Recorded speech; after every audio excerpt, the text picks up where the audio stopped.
کیا کہا موسیٰ علیہ السلام نے؟ یہاں دعا کی رب اشرح لی صدری، میرے سینے کو کھولا رکھ یا کھول دے، یعنی میں کام رہوں، میں پر اطمینان رہوں، میں نروس نہ ہو جاؤں، میں غصے نہ ہو جاؤں، میرے جذبات قابو میں رہیں، مجھے کوئی انٹیمیڈیٹ نہ کر سکے، مجھے کوئی غصہ نہ دلا سکے، کیونکہ غصہ بھی آ جائے، مجھے عام طور پہ غصہ نہیں آتا، لیکن مجھے بھی اگر غصہ آ جائے تو مجھ سے بات نہیں کی جاتی، میرے منہ سے الفاظ نہیں نکلتے، میری ایک ڈسیبلٹی ہو جاتی ہے میرے اندر۔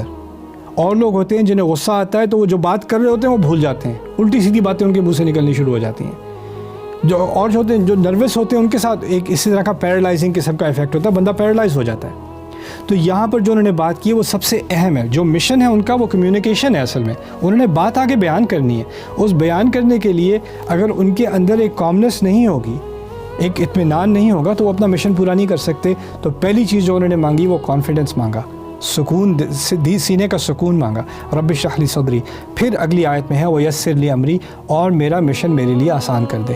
یعنی باقی جو اگر میرا دل میرا جو قوم ہے جو ٹھیک طرح سے اپنی جگہ پر ہے تو پھر میں اپنا کام کر سکوں گا، لیکن جو آگے جو رکاوٹیں ہیں، جیسے اس کی ملٹری ہے، فورسز ہیں، وہ مجھے سزائے موت دے دے، وہ کچھ کر دے، وہ کچھ روک دے، وہ چیزیں تو میرے ہاتھ میں نہیں ہیں، وہ اللہ کے ہاتھ میں ہے۔